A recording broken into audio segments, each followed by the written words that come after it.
Okay. So I don't know if anybody's gonna see this. I have no clue, but I'm just gonna like go with it. Okay, so I think this is working. I think my hair looks great, right? Okay. I don't know if anybody ever gets on Facebook anymore, honestly, but we're gonna give it a shot. Okay, hold on here.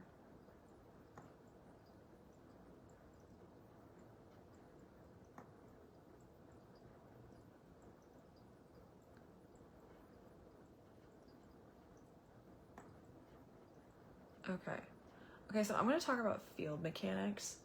And if y'all are like, what does that mean? You're not alone. I haven't even shared this with my clients yet. And I'm not an expert at this by any stretch of the means. And you're like, what is this? But I'm going to kind of talk about how the coaching industry has significantly changed. And this is for my female founders who have been in the business for, let's say since 2015, and for people who've come in and they're like, how does this work? What's going on? Blah, blah, blah type of deal. So,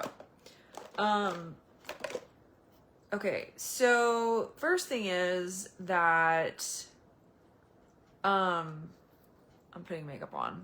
So there you go. Yeah. Okay.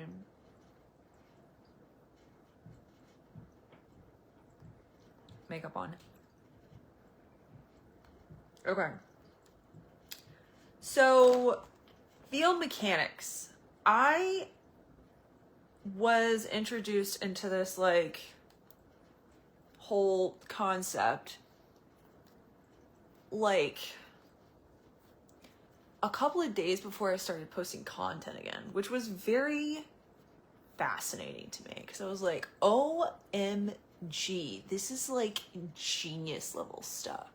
I mean, this is like stuff that I was kind of like, I don't know if I want to share this with everybody because this is like some like crazy level stuff. Like, I mean, we're talking crazy level stuff. So, okay, the only way that I can explain it is for, like, I'm talking, if nobody sees this, I'm going to call up my woo-woo chicks. My woo-woo Diana girl, this is for you. And for my like Kira, I gotta find you and tell you and see if you resonate with this. Yeah. Okay, so field mechanics, right? All right, so back in 2015, 2018, there was like, you know, the field, the social media field. And when I say field for people who are not woo-woo, it's similar to like a sporting event. Like it's a field. Like if you're going out into the field, you're going into like work. You're going into like to surveil, I guess you could say, what is like what's in the marketplace, what you're going to be doing, who's marketing, what's being marketed, what are the pricing structures, what are the offers, what are the like what's the competition, all of that stuff, but what's on the field. Okay, and field mechanics is like what is going on the field and how do people make money, how do people relate to each other, etc., etc., etc., right?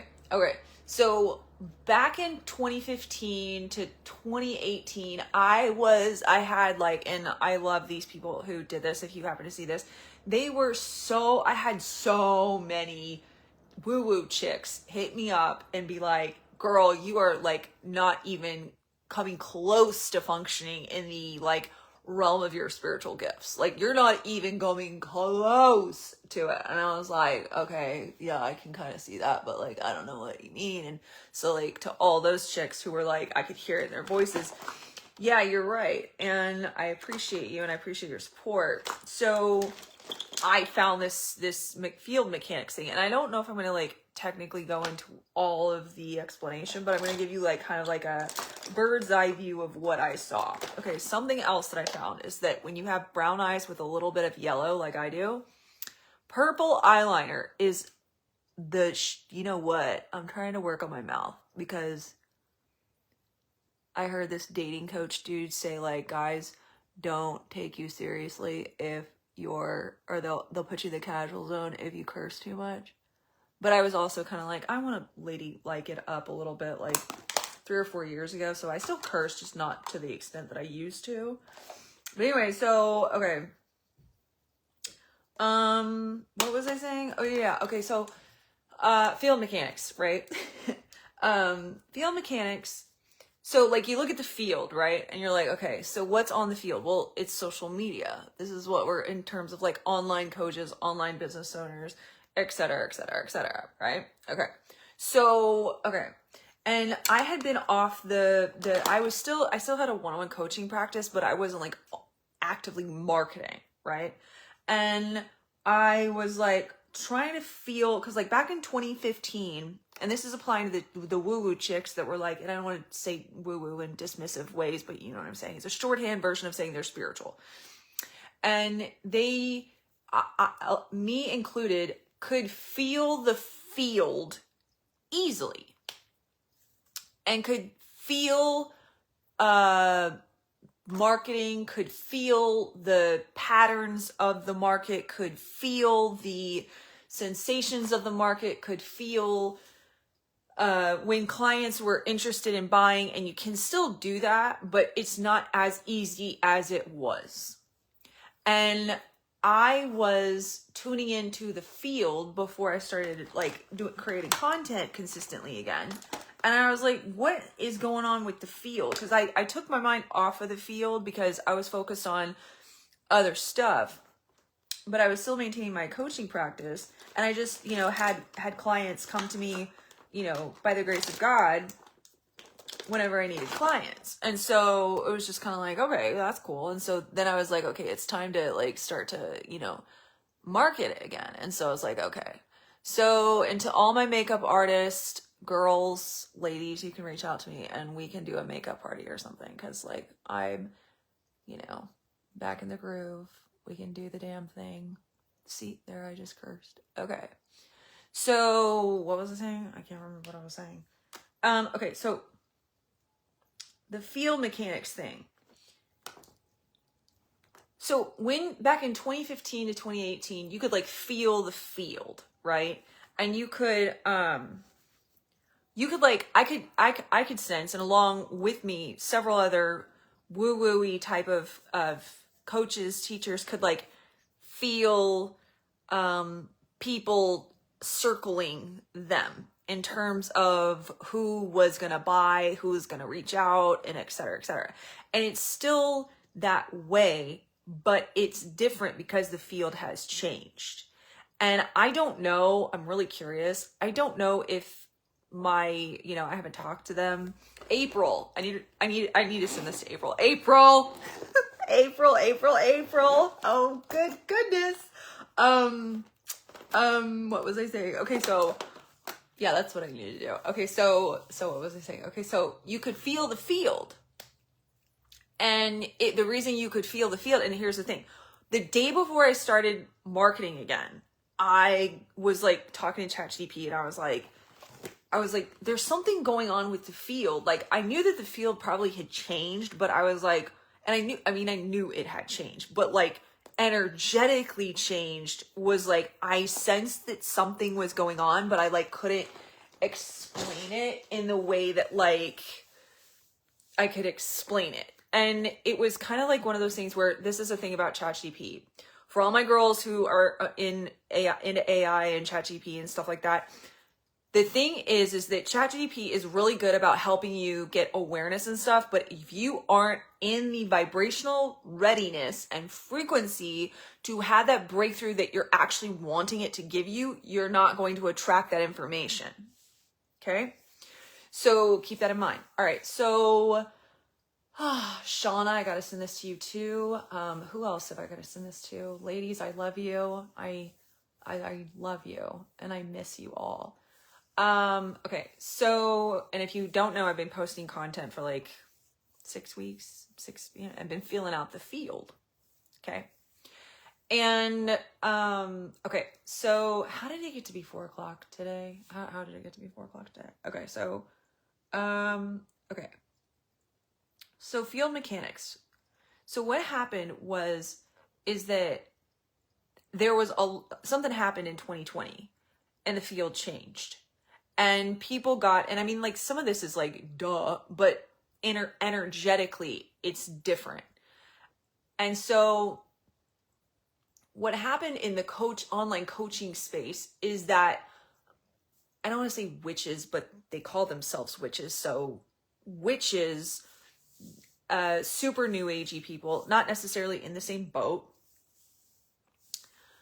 were identifying that there was, people were trusting less, and that's not just witches and, you know, people like that, but like super woo-woo-y people were getting so overloaded by their nervous systems, because nervous system regulation was a big thing too, that it was like, so many people came online, so many people were coaching, so many people were, you know, trying to make money. And then it was almost kind of like all of those people, there was a few select people that continued to grow, and the rest of them just kind of like sank beneath the thing. And that's what we were warned about with the economy and all that kind of stuff.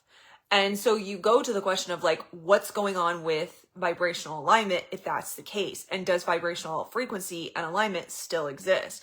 And does mindset still play into this? And how does manifestation still play into this?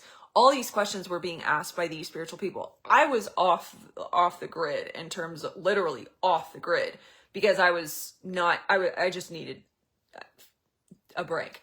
But these were the questions that were being asked by these people. And so it was like, I'm guessing there's quite a bit of spiritual woo-woo-y people that are unable to feel the grid as well as they were back then, because it's so crowded. And there's this word that ChatGPT uses, it's called, I don't know if I'm mispronouncing it, but it's called porous. And porous is like, there's higher boundaries, there's higher energetic boundaries with everybody. So like you being able to feel into someone's frequency. Like, for example, let's say that I had a potential client circling me. And when I say circling me, they were watching my stuff. They were really interested in what I had to say. They were like, oh my God, like, make me an offer. Like, let's go, you know?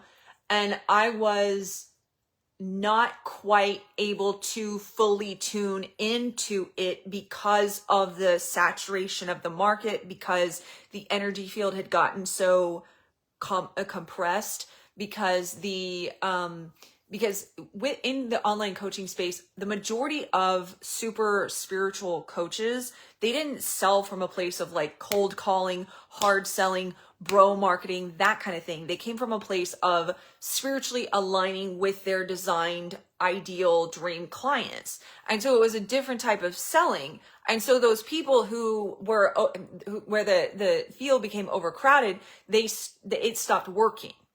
And so it was one of those things where it was like, okay. And then it was also the 2020 created a big wave of mental health and awareness, and the nervous system regulation was already on the rise. And then it really was like pretty much everything. And one of my favorite people in the world, you know who you are if you're watching this, said that nervous system regulation is, I don't want to name your name just in case you want me to keep it private, but that nervous system regulation is the new perfectionism thing. And I'm like, you could not have worded that better. Literally could not. She's a genius, literal genius. And so there was all this nervous system regulation stuff. So people stopped, I don't want to say they stopped, because there were still people that knew that they needed a mindset manifestation and spiritual stuff, but there was so many people that like lost trust in the whole marketplace in this area. And it's an interesting thing, because I'm like, wow, stuff really shifted in really weird ways spiritually. And I am like wanting to discuss it with my fellow spiritual teachers and leaders and coaches and stuff like that, to see what their thoughts are on it. Lisa, I also want to know what you have to think about this. And so like, I'm just going to like kind of brain dump. This isn't really like a teaching thing. It might be kind of a teaching thing. This is just kind of like me sharing thoughts of like what I saw the coaching space do, or what I've like my intuitive understanding of what the space has done. And so there were a couple of coaches that like just annihilated the coaching space in terms of like taking all the business, which is cool for them. And very interesting to show that money is still being made in the industry.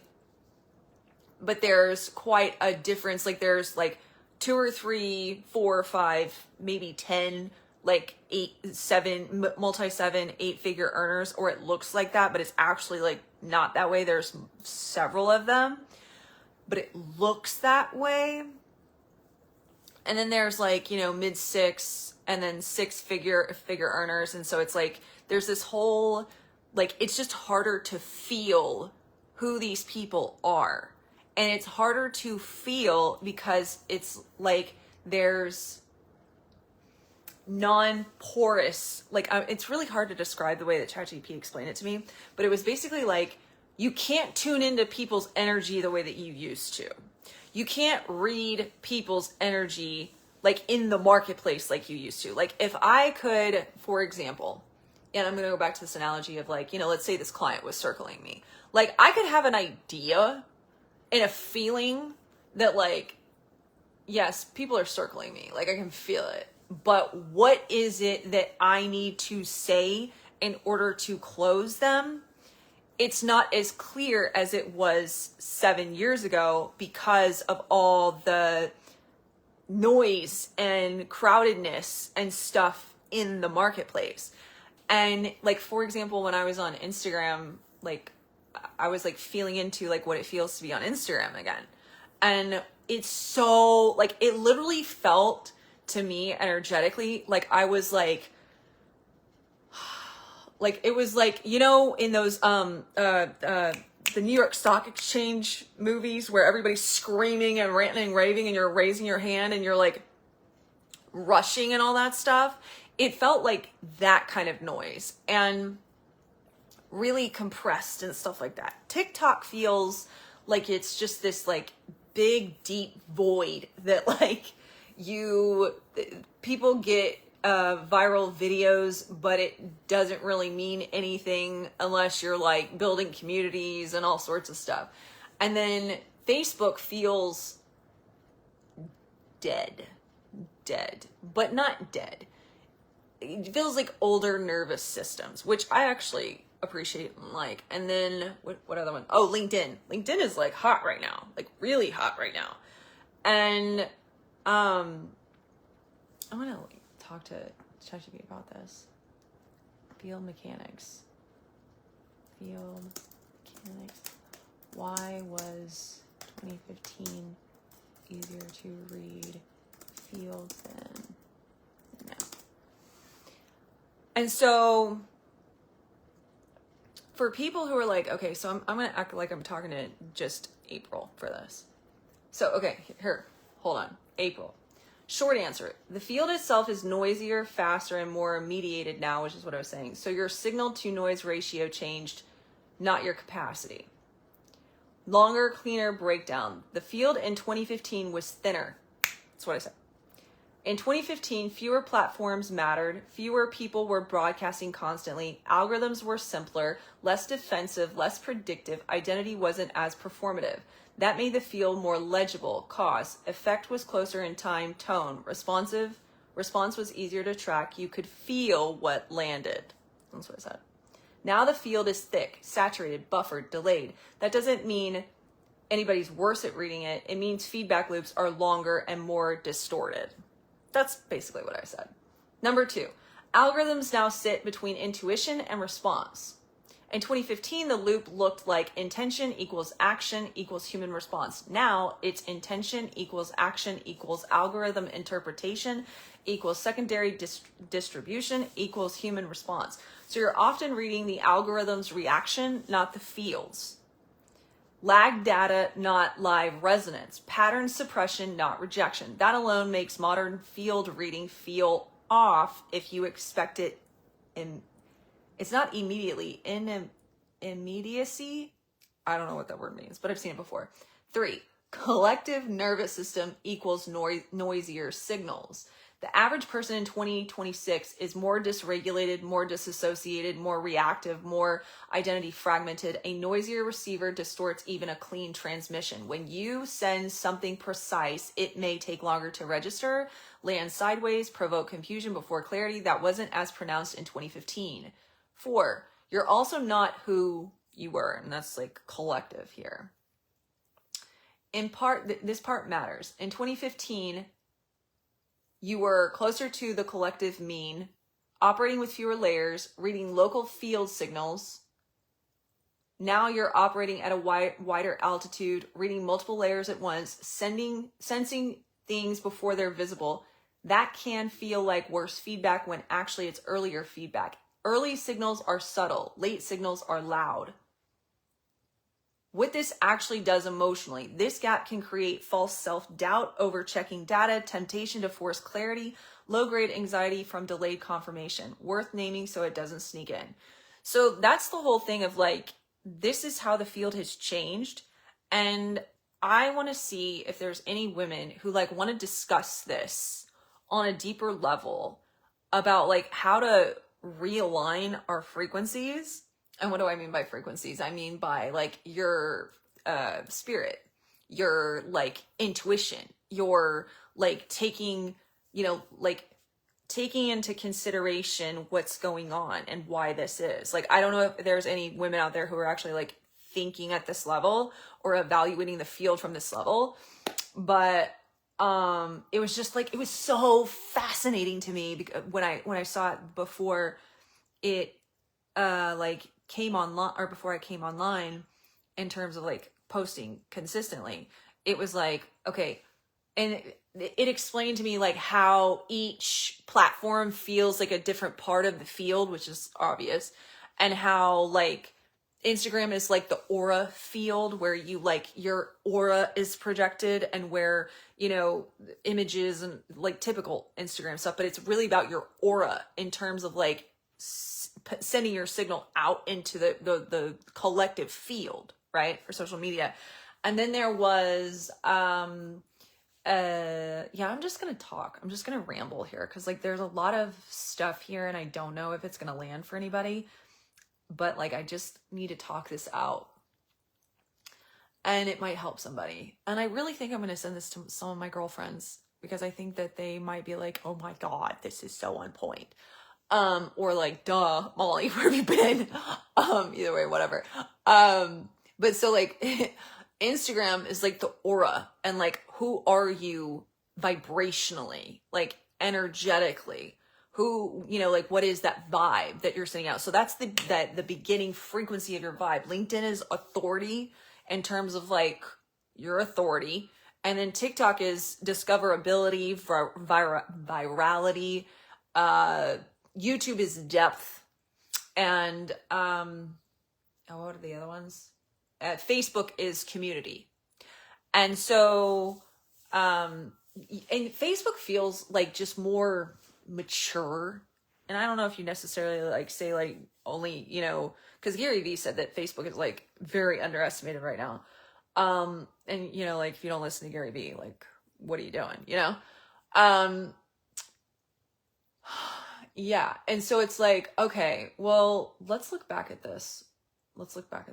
Okay. So fewer platforms mattered. And here's a question that like, you know, everybody's trying to be on. Well, the first rule of thumb that they say is like, pick one platform and go all in on that platform, especially back in 2015.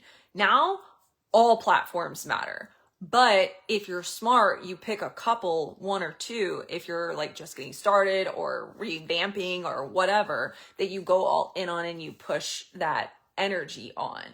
That doesn't mean you don't sample on all of them. It's just, you know what I'm saying? Now algorithms, from a mindset perspective, algorithms now sit between intuition and response. So, okay. So like if someone wanted to go viral, right? And they were like, okay, I want and I'm not saying me personally, I'm saying like if someone did. If someone wanted to go viral and they were like, okay, I want to aim for 100,000 views on my coaching framework video or something.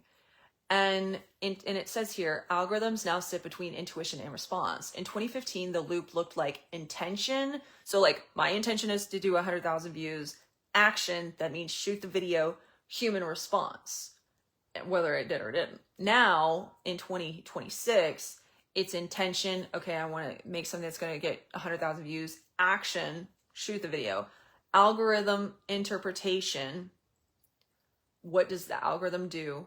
Secondary distribution, I don't know what that means, but I'm guessing like once it, like that first initial wave of viewers, secondary distribution, like to see if there's like another layer of distribution, and then human response. Often you're reading the algorithm's reaction, not the fields.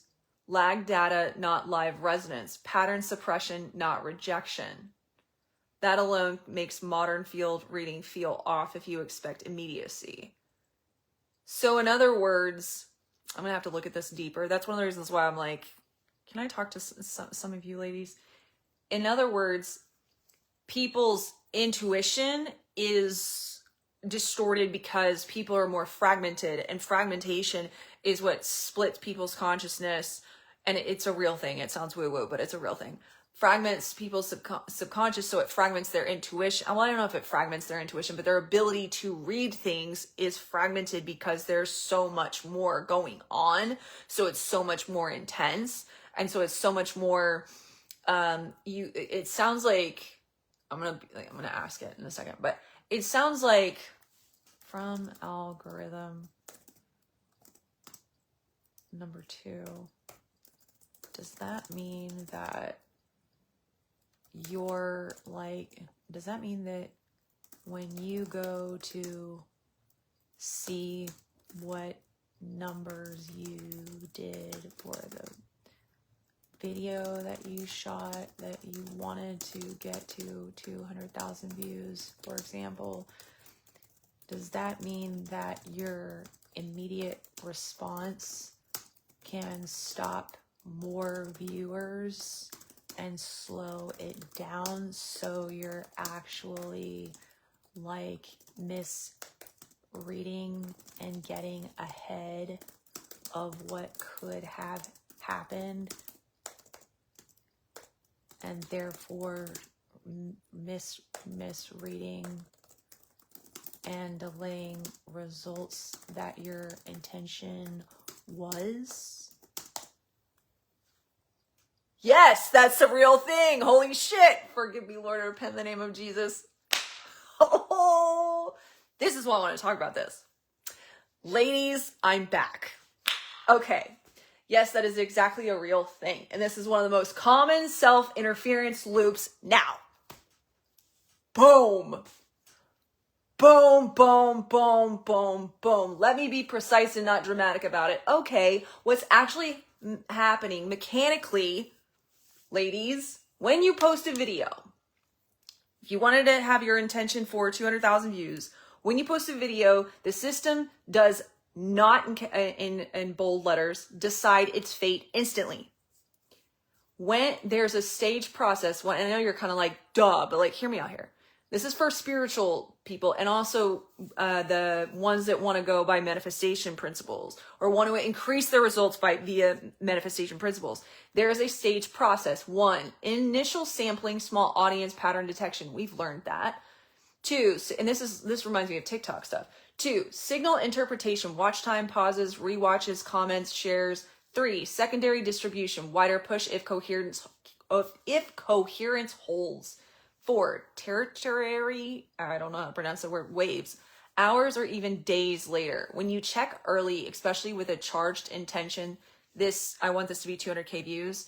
Oh my God, this is going to help somebody. 2 things can happen inside you, not mystically, just neurologically and behaviorally. 1, your nervous system tightens or spikes. 2, your behavior subtly changes, micro edits, deleting, reposting, changing tone next to post, story posting to compensate, and your mind, the way you think. those changes can interrupt coherence across posts, which does, in italicized letters, affect distribution. So yes, you can misread a partial signal as a final verdict and then act in a way that slows what was still unfolding. That does not mean don't care. It means don't conclude early. Okay, now how does this relate to, hold on, important distinction, this matters in parentheses. Checking numbers does not itself kill reach. What does harm? Concluding too fast, mindset. Correcting prematurely, mindset. Changing posture mid-wave, mindset. Interpreting delay as rejection, mindset.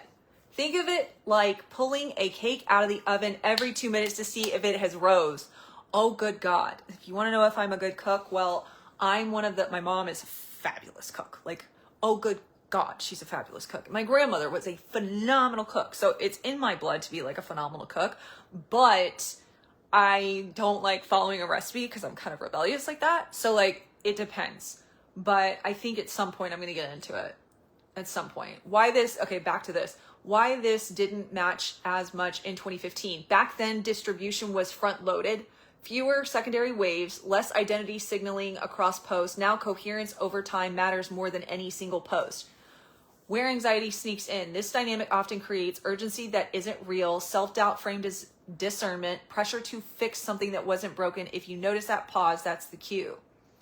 Now, from a mindset perspective, this is where someone who is like, if they're already aware of the bigness of the field and they're already aware of how much more competition there is and how much more is at stake and how much more, feedback's going on and how crowded things are and how compressed people's energy is and how porous things are. That's another thing I'm going to get into. Then you're going to, by default, if you don't know how to really take hold of your mind and really like understand what's going on and why you're reacting the way that you're reacting, the thing is that it's gonna affect your results. It's gonna make you're gonna have an inability to connect to your audience. So like, for example, somebody on Instagram, they put up a post, they're thinking that it's gonna get them a, $50,000 client. They put up the post and they're like watching what they're thinking. So for my ladies, watch what you're thinking and not just like what your immediate thoughts are. What are you feeling vibrationally? What are you feeling is going on in the field? What are you feeling like? If you felt like somebody being interested and then they walked away, why was that? Was that because you were thinking in a way that sabotaged that person and like you were saying, oh no, it's not going to happen. And so therefore the person was like right on the verge of reaching out to you, but they turned around and was like, no, not right now. Because you were so fixated on everything else that was going on, or my nervous system isn't regulated perfectly, or whatever the hell it is that you made up in your mind about the whole situation. What was it? Okay. Yeah, okay, hold on. What is it about field mechanics that involves the whole porous stuff again? Because they said porous and I was like, oh, this makes so much sense. So, okay, so like porous was a word that they mentioned in terms of like being able to read the field. So to close that other part, if you're somebody who is wanting to increase their views, increase their ability to bring in sales, and you're doing it primarily on social media, and not even on social media, your email list or whatever, pay attention to whether or not you're basing your mind on how the field feels itself. Because your mindset and manifestation still work. It's always going to be in place, but the field looks different. Therefore, your response to it is different. Therefore, your mind is wired differently. Okay. So yeah. Okay. So one of the reasons why the field looked different was because of this word porous. And so I was like, okay, hold on a second. I've never heard of this word before in my life, but it's basically like back in the day, we could like tune into someone's frequency, as in like, say she was a coach that was making, 10 million a year. We could feel her energy. We could tune into her energy. We could like almost embody it ourselves, and it helped us to make more money type of thing. Now, because people are so much more guarded, it's harder to feel. And also those people in your audiences who used to be able to feel what you were, your vibe, but they can't feel it anymore. It makes it that much, it makes you think that like energetics don't work or they aren't applicable, but it's actually not that. It's more so that there's porous stuff going on. So, okay. So, my question was, what is it about field mechanics that involves the whole porous stuff again? Good question. This is one of those words that got loaded and sloppy online. So let's strip it back to mechanics, not vibes. If anybody's heard this word, I have never heard this before in my life until I heard it from this whole field mechanics thing. What porous actually means in field mechanics? Porous equals how permeable your signal boundary is to external input while a process is still unfolding. Not mystical, not weak, just open versus sealed. When you're porous, outside data enters before a cycle completes. Your internal state updates too fast. You respond to partial information. When you're less porous, the signal you release gets time to stabilize. Feedback is sampled later, not immediately. Coherence holds across posts. Where porosity shows up practically. After posting, porosity determines whether metrics change your posture, comments pull you off center, silence gets interpreted as something's wrong, you adjust tone mid-distribution. High porosity equals reactive calibration. Low porosity equals deferred calibration. Neither is moral, one is just more effective during propagation. Why porosity matters more than before. Modern platforms reward pattern consistency over time, identity stability across multiple posts, delayed confidence. That means if your boundary is too open during the first hours, the system reads you as unstable, even if the content is solid. In 2015, this barely mattered. In 2026, it's a big lever. The counterintuitive part. Porosity is useful before posting, discernment and refinement. Porosity is costly after posting. Interference, same trait, different phase. So this is all about like energy leakage. If I'm going to use like, you know, basically in a nutshell, like, are you like taking care of other people when you don't need to be? Because that's what's going to cause leakage. And now how did I get there from here? Well, basically when somebody is so moved by, you know, something that happens, such as like looking at their metrics right after they post, or comments that can pull them off center, or silence, or, you know, anything that makes you adjust your tone or changes your mindset in the moment. Because it's not just changing your content. It can be the vibration that you're putting out after you've posted the content. So what's your vibration that's before you post the content, when you post the content, after you post the content? What's going on vibrationally? You don't know? Journal on it. Anytime, like for your next content distribution thing, when you're putting out content, sit and journal on it for 30 minutes to an hour before you do it. I know that's a long time, but you're really like, I've noticed that I can journal for like 5 minutes, but if I go deep, if I really want to like really identify some stuff, it usually doesn't happen until like 15 minutes in. And then like finally it starts to really deeply come out, unless I'm just like there. And you might be surprised. You might find like layers of stuff underneath the surface.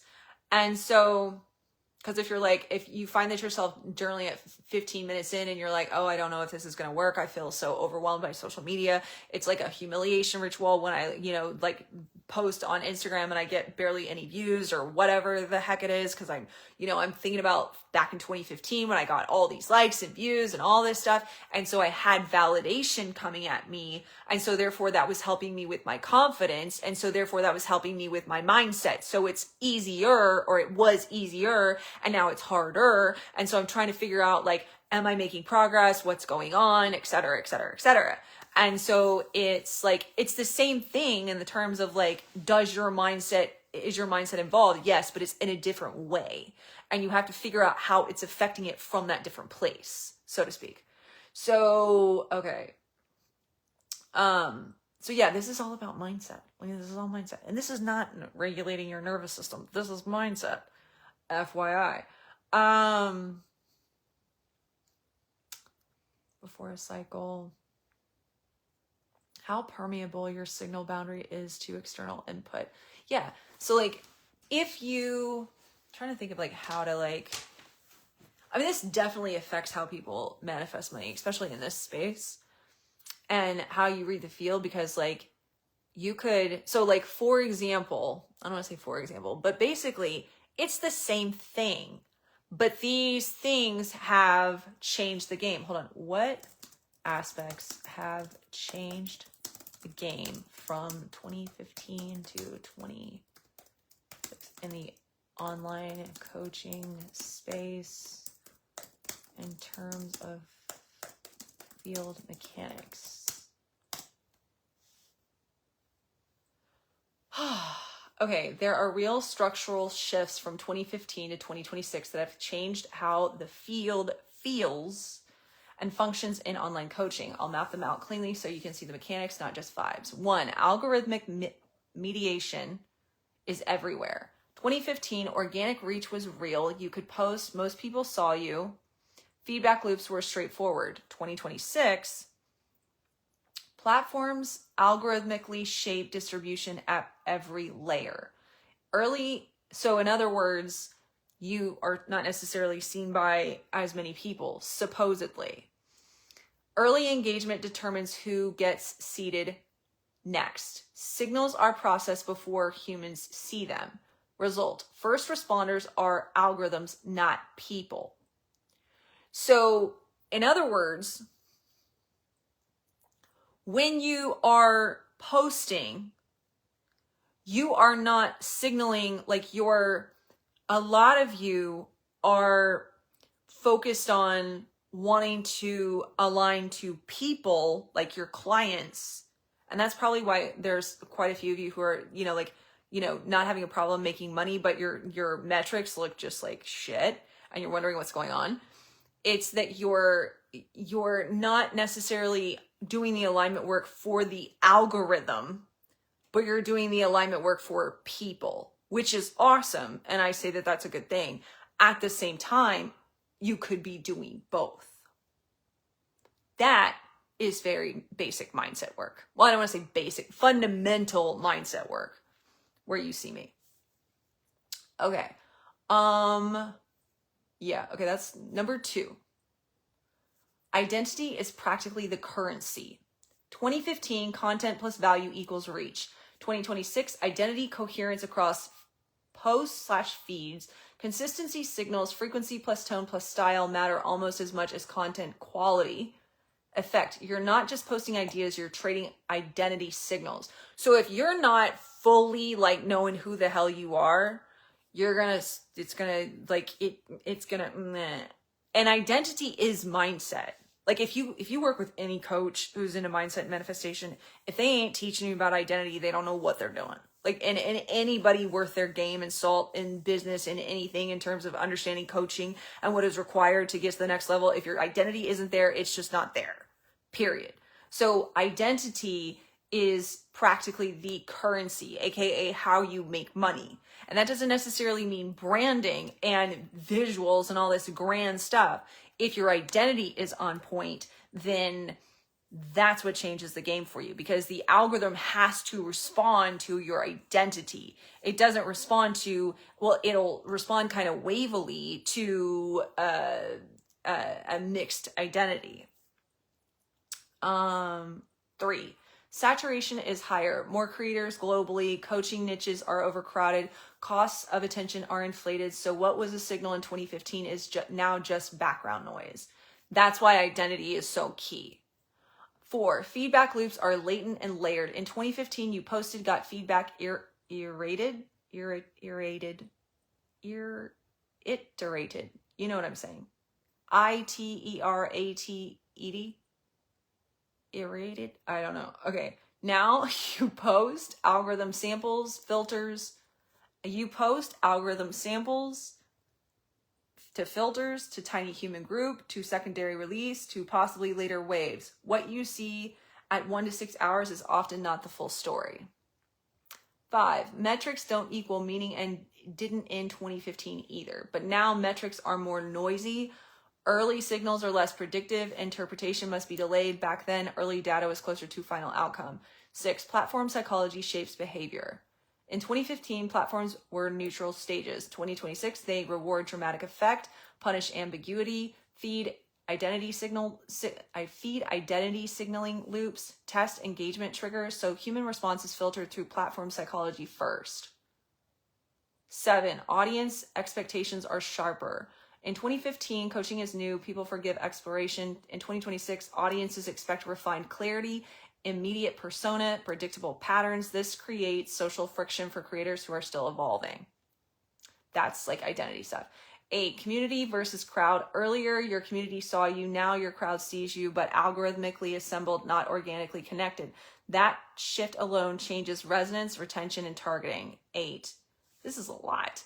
Monetization pressures shape field mechanics. You're no longer just creating content. You're optimizing funnels, tracking journeys, monitoring attribution, running paid and organic simultaneously. That makes creative feedback harder to read. 10, audience is shorter, signals are more fragmented. When a viewer would sit with a story in 2015, now they skim, they drift, they multitask, they reframe context instantly. So resonance requires coherence, simplicity, and repetition. 11, behavioral nervous systems are different. People are more distracted, more defensive, more algorithm conditioned, more reactive, less reflective. That changes how field mechanics feel at a human level. 12, you yourself are more complex than ever before. Data suggests that elite creators operate outside early signals, receive feedback in waves, rely on intuition more than metrics, prioritize coherence over impulsive calibration. You've likely internalized patterns that used to be externalized, which feels like confusion, but actually is depth. I'm guessing pretty much everybody that works in the same area as I do has felt that way. You're not misreading the field. The field itself is less legible early on. Early metrics aren't signs of final outcome. They're structural probes.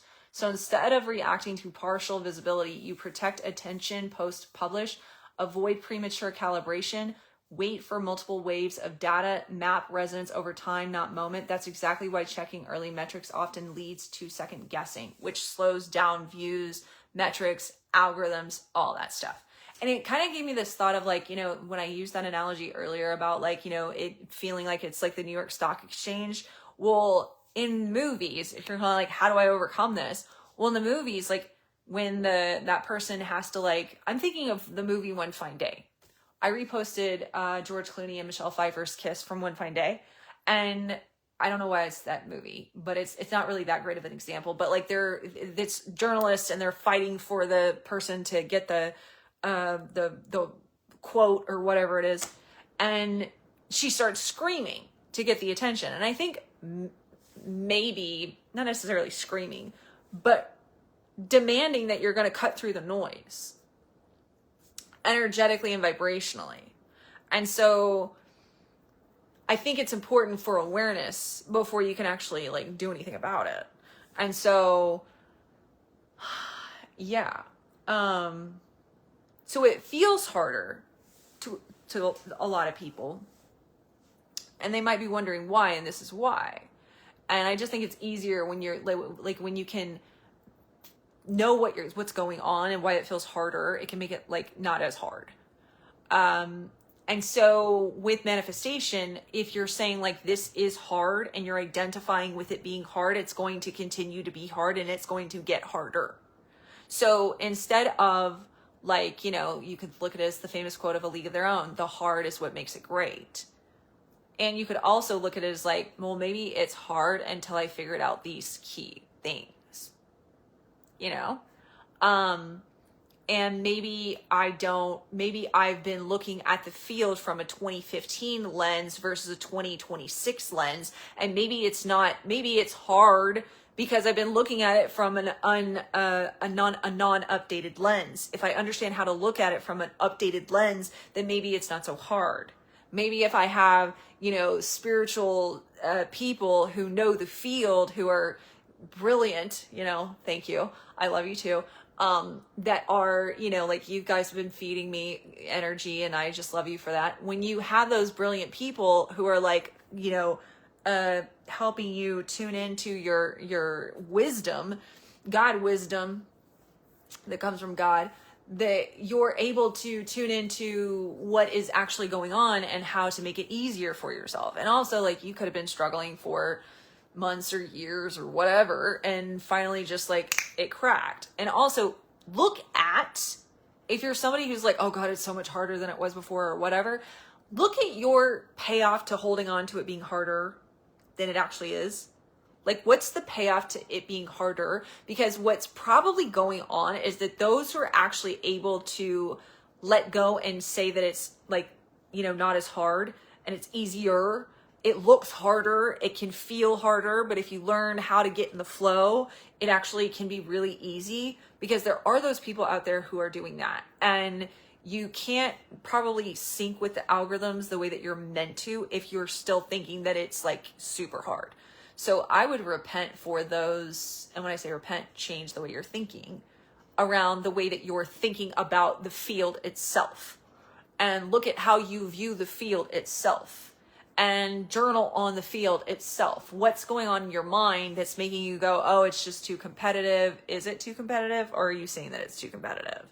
Are you just deciding that you can't like win because you're still figuring it out? Or, you know, what is it? And ask yourself, like, what's the payoff to holding on to that whole, you know, state of mind? So yeah. Okay. If you have any questions, I'm going to send this to a few of my female founders and see what they think. Lots of love. I'll talk to you later.